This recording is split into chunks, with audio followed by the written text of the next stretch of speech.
Petit avertissement, le mot simulation est prononcé plus de 70 fois. Ce n'est pas ma faute s'il n'existe pas beaucoup de synonymes pertinents. Simulation. Bon, ça fait 71 fois là. Un de mes sujets intellectuels préférés, c'est la question de savoir si nous vivons dans une simulation informatique. Certains pourraient rouler des yeux en se demandant comment peut-on prendre cette idée au sérieux.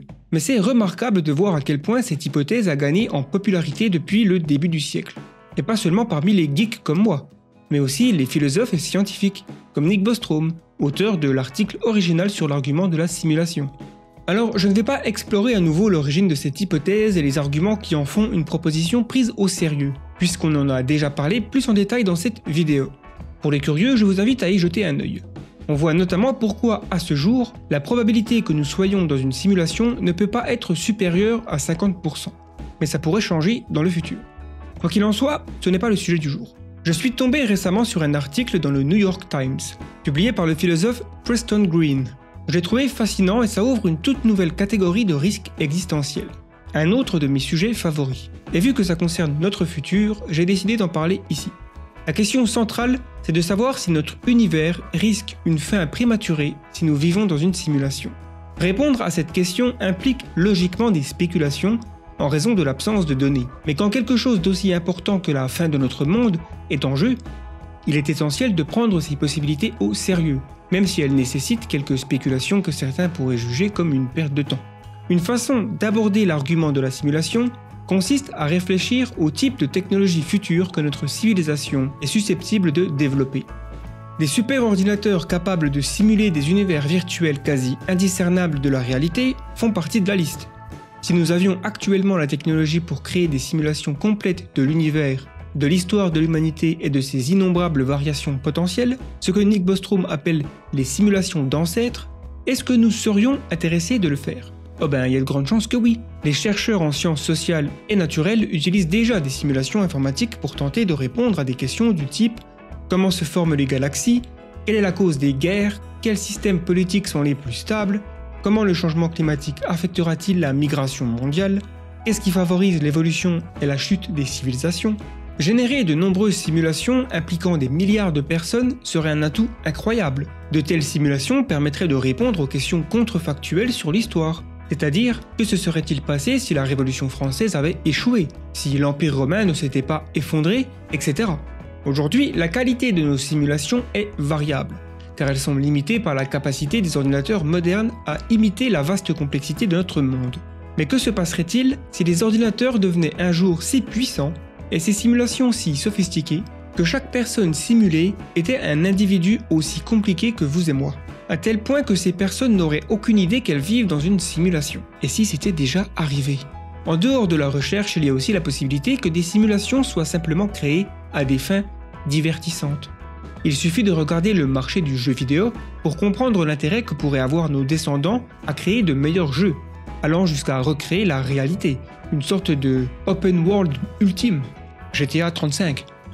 De plus, si nos descendants décidaient de créer des simulations d'ancêtres ou historiques, alors ils seraient en mesure d'en créer un très grand nombre. Basé uniquement sur ce que nous savons du calcul informatique théorique, on peut raisonnablement estimer des milliards de simulations créées par jour. Par jour, hein ? Ça fait un petit peu plus que la puissance de calcul de mon ordinateur. Nous pouvons donc énoncer l'idée de base de l'argument de la simulation en une phrase.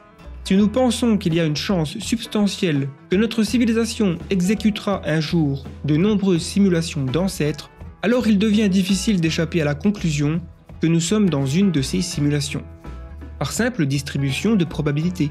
Ces dernières années, les scientifiques se sont intéressés à tester cette théorie.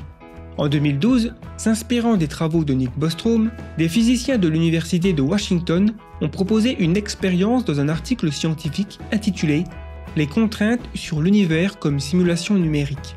Ils y discutent les limites théoriques des simulations informatiques et tentent d'envisager des expériences possibles pour tester si notre univers est une simulation.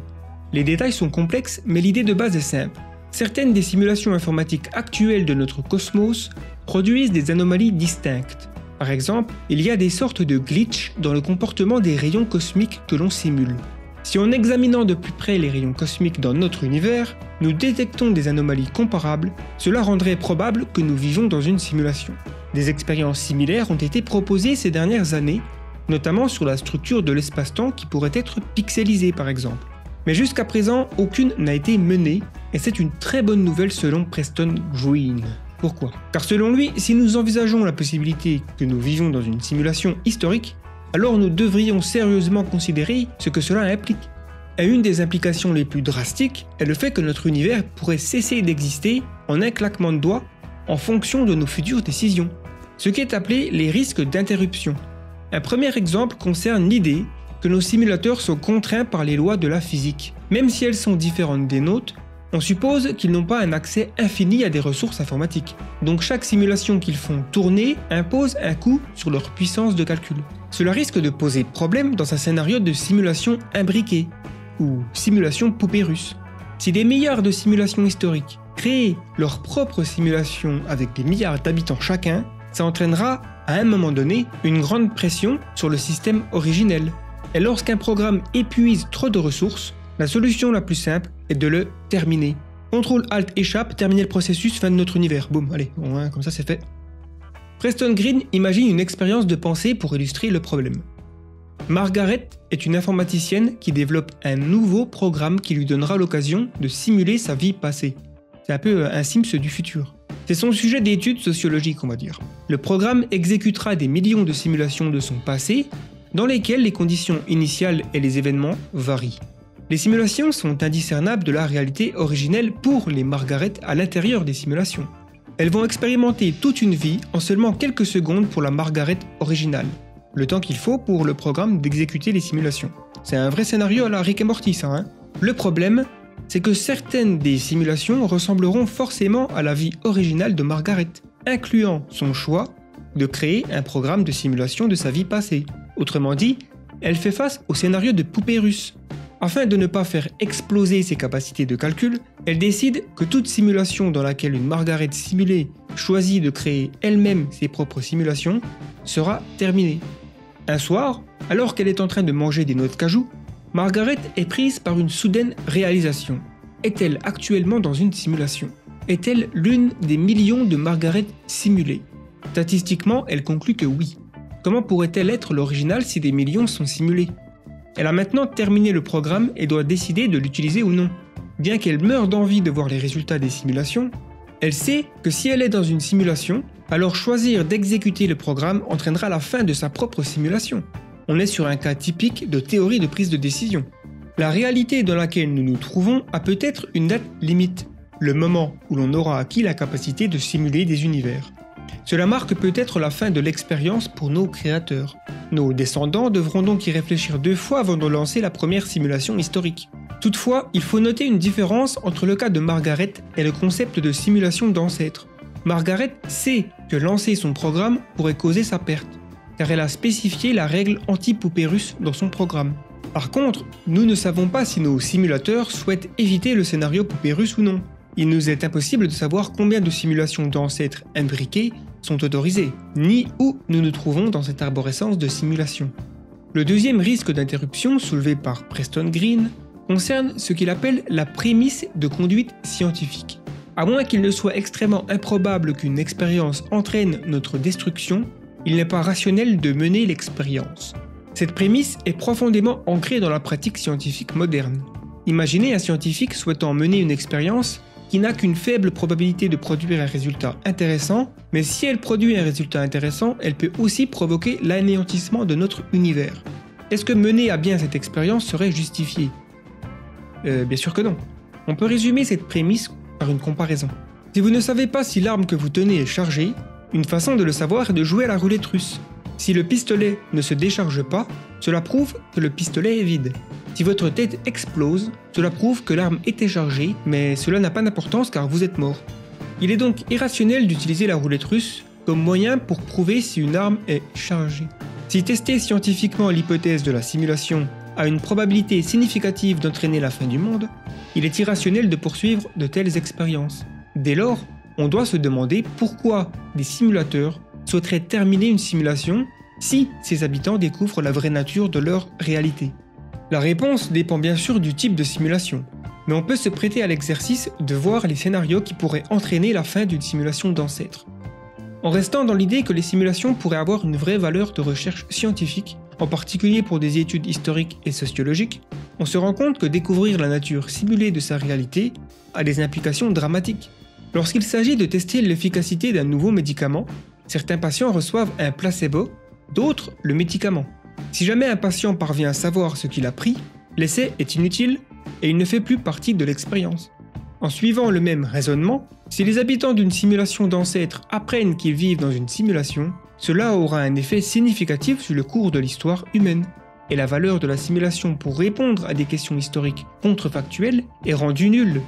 En effet, admettons que vous créez une simulation contrefactuelle historique dans le but de savoir ce qu'il se serait passé si l'URSS ne s'était pas effondrée. Vous lancez la simulation, toute l'histoire de l'humanité se déroule en quelques secondes, mais soudain, en 1986, les humains simulés découvrent qu'ils vivent dans une simulation. À quoi bon continuer? Le résultat de votre simulation est un échec. L'exception serait des simulations historiques contrefactuelles qui sont explicitement conçues pour étudier ce qui se passerait si les gens découvraient qu'ils habitent une simulation. Pour d'autres types de simulations historiques contrefactuelles, comme celles qui étudient les effets des guerres mondiales ou des révolutions, la découverte que le monde est simulé contaminerait les données. Toutefois, on pourrait faire la remarque que le simple fait de se poser la question « Est-ce que nous sommes dans une simulation ?», a le potentiel de faire diverger le cours de l'histoire si un nombre de personnes suffisamment élevé adhèrent à l'hypothèse.